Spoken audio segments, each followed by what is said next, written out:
fond typique d'une salle d'urgence. Un moniteur qui s'emballe complètement, on a un patient de 65 ans sur le brancard, livide, palpitations intenses, une dyspnée marquée, donc vraiment une difficulté à respirer, et sur l'écran, un pouls totalement chaotique, flashé à 130 BPM, donc 130 battements par minute. Ouais, c'est le genre de scène clinique d'une banalité presque quotidienne pour les urgentistes, hein. Absolument. Et pourtant, ça cache un véritable chaos au niveau de l'architecture électrique du cœur. Et c'est exactement là qu'on va plonger aujourd'hui, dans cette exploration approfondie. L'idée, c'est pas juste de comprendre l'arythmie, mais vraiment de décortiquer les stratégies pharmacologiques et interventionnelles pour reprendre le contrôle de ce rythme. Tout à fait. Et pour ça, on va s'appuyer sur l'architecture très stricte des recommandations de l'ESC 2020. L'ESC, c'est la Société européenne de cardiologie, et leurs directives sont incontournables. C'est clair, parce que face à ce patient à 130 battements par minute, la médecine se joue pas au dé, hein. Exactement. L'instinct primaire face à ce patient, ce serait de se dire bon, il faut ralentir la machine à tout prix. Mais la démarche exige une rigueur implacable. Il faut poser un diagnostic irréfutable, choisir la bonne molécule cible, et ça, en fonction de la cardiopathie sous-jacente. Donc vraiment l'état structurel du cœur, quoi. C'est ça, l'état réel du muscle cardiaque. Et puis il faut verrouiller tout de suite la prévention thromboembolique pour éviter les caillots. Chaque étape conditionne la suivante. Bon, entrons dans le vif du sujet avec le diagnostic. Évidemment, on ne traite pas sur une simple impression clinique.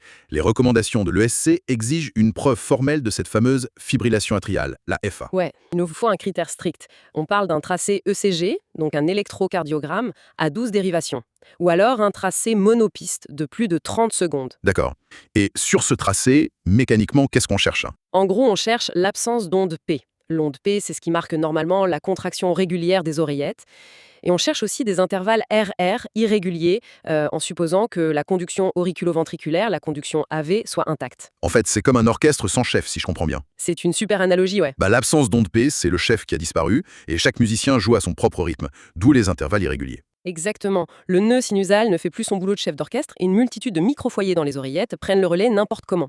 Mais bon, le diagnostic positif, c'est la porte d'entrée. Comment ça exact? La vraie analyse, elle commence avec ce qu'on appelle la caractérisation structurée. Faut évaluer le risque d'AVC, le fardeau symptomatique et le substrat cardiaque. C'est hyper important parce que la fibrillation atriale, c'est pas une maladie uniforme. Ouais, ça nous amène d'ailleurs à une situation diamétralement opposée à notre patient en détresse du début. Prenons un autre cas clinique. Vas-y. Imaginons un homme de 70 ans. Il est complètement asymptomatique, il vient juste pour un banal renouvellement d'ordonnance. Et là, à la palpation, le médecin sent un pouls irrégulier. Ah oui, le fameux dépistage opportuniste. C'est ça. On lui fait un ECG 12 dérivations au cabinet, on confirme la FA. Physiologiquement, c'est la même chose que notre patient aux urgences, mais la prise en charge initiale n'a rien à voir. Oui, on va surtout pas se précipiter sur les antiarythmiques. L'action immédiate, c'est de lancer un bilan étiologique pour chercher les causes et de faire l'évaluation du risque avant tout traitement. Détecter tôt, ça permet de prévenir le remodelage du cœur. C'est ça l'idée des recommandations FA. Tout à fait. Mais une fois qu'on décide d'intervenir sur le rythme, qu'on soit aux urgences ou en cabinet, faut maîtriser la pharmacologie. Et c'est là qu'on ouvre l'arsenal des freins. L'armoire à pharmacie, quoi. Bon, examinons ça de plus près. On commence par ce qu'on appelle la classe 1 et la classe 2. Et je précise bien la classe 1, parce que ce sont des chiffres romains. Ouais, c'est important de le préciser. Donc, la classe 1, ce sont les inhibiteurs sodiques. On parle de molécules comme le flécaïnide ou la propafénone. Leur but, c'est de baisser la Vmax, donc la vitesse maximale de dépolarisation, en bloquant les canaux sodiques. C'est ça. Et ça se traduit très clairement sur l'ECG, ça ralentit la conduction, donc on voit un allongement homogène de l'espace PR et surtout du complexe QRS. D'accord. Et pour la classe 2, alors? La classe 2, ce sont les bêta-bloquants. Des noms comme acébutolol, athénolol ou esmolol. Eux, ils ciblent l'automatisme. Ils ralentissent la fréquence cardiaque en freinant la conduction. Et sur l'ECG, ça donne quoi par rapport à la classe 1? L'espace PR s'allonge aussi, mais la grosse différence, c'est que le complexe QRS reste complètement inchangé. D'accord. Mais du coup, je me fais un peu l'avocat du diable. Si on donne un médicament de classe 1 à un patient pour freiner la conduction et qu'on allonge délibérément le QRS, on risque pas de bloquer complètement le cœur? C'est une super question. C'est le risque inhérent de ces médicaments, et c'est pour ça que la surveillance est drastique. Prenons un troisième cas pour illustrer. Je t'écoute. Une femme de 45 ans avec une FA paroxystique, donc une FA qui va et vient. Son cœur est totalement sain, l'échographie est normale, mais elle est très symptomatique, elle le vit mal. Ok, et on lui donne quoi? L'indication est excellente pour du flécaïnide, Péros, donc par voie orale, disons 50 à 100 mg 2 fois par jour, associé à un freinateur nodal. Le truc, c'est qu'on privilégie le traitement ambulatoire, à la maison, mais sous surveillance stricte. Avec un ECG régulier, j'imagine? La limite, c'est 25%. Si le QRS s'élargit de plus de 25%, c'est un signe de toxicité, on arrête tout. Ah ouais, c'est ultra précis. Bon, un cœur sain peut encaisser ça, mais que faire si le cœur n'est pas sain et que ces freins de classe 1 ne suffisent pas, ou pire, qu'ils deviennent dangereux? Là, on passe à la classe 3 et à la classe 4. On cible d'autres phases de l'électricité cardiaque. Ok, donc la classe 3, ce sont les inhibiteurs potassiques, c'est ça? Comme l'amiodarone ou le sotalol. Voilà. Eux, ils allongent la DPA, la durée du potentiel d'action, et la période réfractaire. En gros, la cellule du cœur a besoin de plus de temps avant de pouvoir se contracter à nouveau. Et l'impact sur le CG? Ça ne touche pas au QRS, mais ça allonge l'intervalle QT. D'accord. Et la classe 4, ce sont les inhibiteurs calciques, verapamil, diltiazem. Eux, ils bloquent les courants calciques lents de la phase 0, ce qui diminue la conduction. Mais il y a un effet secondaire important, non? Ouais, un effet inotrope négatif. En français, ça veut dire que ça réduit la force de contraction du cœur. Aïe. Donc ça doit limiter pas mal les prescriptions, ça. Grave. Prenons un nouveau cas clinique. Un homme de 75 ans, en FA, mais avec une insuffisance cardiaque et une FEG altérée. Ce qu'on appelle une HFERF en anglais, Heart Failure with Reduced Ejection Fraction. En gros, son muscle cardiaque est déjà défaillant. C'est ça. Donc on oublie les médicaments de classe 4 à cause de la perte de force de contraction. On oublie la classe 1. Qu'est-ce qui nous reste? L'amiodarone. Exactement. C'est le choix de référence ici. On lance une dose de charge par voie intraveineuse, donc en IV, à 5 mg par kilo sur 20 minutes, sous scope. Sous scope, ça veut dire surveillance continue sur un moniteur. Voilà. Et ensuite, on fait le relais PEROS en comprimé à 200 mg par jour. Mais le monitoring continu au début est indispensable. Pour surveiller le QT, j'imagine. Oui, parce qu'en allongeant le QT, on s'expose à un risque mortel de torsade de pointe. C'est une tachycardie ventriculaire spécifique et très dangereuse. Et il faut aussi surveiller la kaliémie, le taux de potassium dans le sang. Et bon, ça fait beaucoup de molécules, tout ça. Si on récapitule cette classification de Von Williams pour avoir un tableau de bord clair, avant de parler des vraies urgences. Vas-y, je te laisse faire le résumé. Alors, on bat la classe 1B-C avec le flécainide, commercialisé sous le nom de Ritmol. La classe 2 avec les bêta-bloquants comme la ténormine. La classe 3 avec l'amiodarone, qu'on connaît sous le nom de cordarone. Et la classe 4 avec le verapamil ou isoptine. Parfait. Et il y a aussi une catégorie autre. Qui inclut la digoxine et une molécule assez incroyable, l'adénosine, souvent appelée striadine. Ah, l'adénosine, c'est vraiment spectaculaire. Et justement, on a un cas d'urgence absolu pour illustrer ça. Un jeune de 25 ans débarque aux urgences avec une TSV, une tachycardie supraventriculaire, ce qu'on appelle aussi la maladie de Bouvray. Ok. Son cœur bat à 180 BPM, mais de façon complètement régulière. L'action recommandée, c'est une injection intraveineuse flash d'adénosine, 3 mg, suivie d'un flush salin, donc un rinçage rapide pour pousser le produit, le tout sous monitoring continu. C'est exactement ça. L'adénosine bloque transitoirement le nœud AV. Le rythme se casse de façon brutale. C'est-à-dire qu'on voit vraiment un arrêt sur l'écran. Ouais, ça provoque une pause, un bref arrêt cardiaque de quelques secondes. Dans la salle, ça paraît toujours une éternité.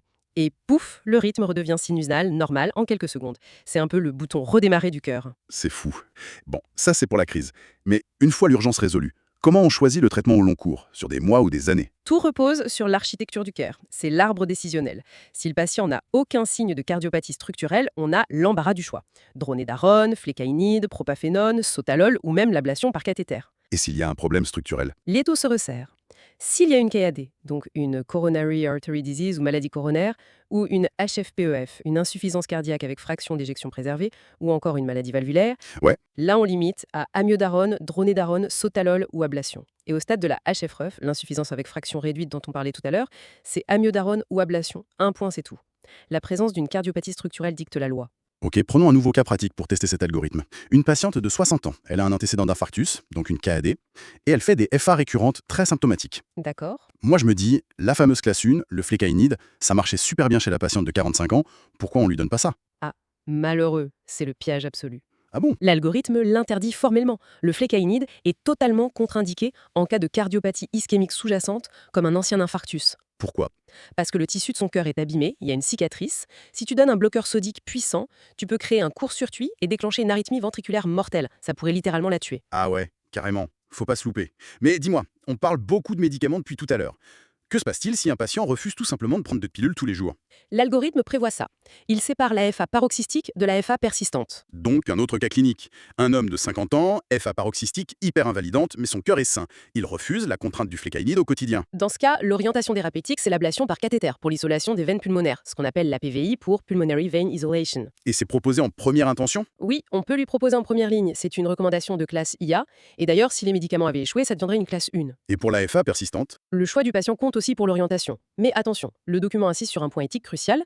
On ne fait pas d'ablation sans une information éclairée du patient sur les risques de l'opération par rapport aux bénéfices attendus. C'est pas anodin comme geste. C'est sûr. Bon, on a géré le rythme, mais il y a un autre éléphant dans la pièce. L'AFA, ça fait stagner le sang, ce qui forme des cailloux. C'est le risque d'AVC.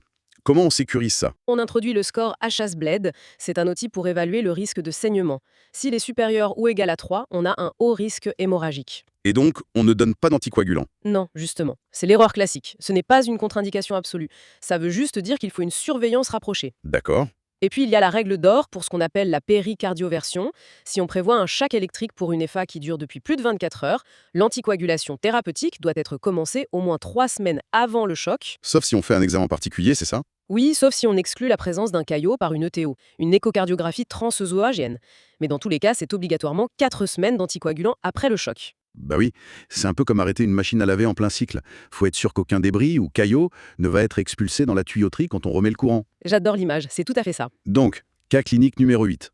Un patient est programmé pour un choc électrique externe pour une FA persistante depuis 1 mois.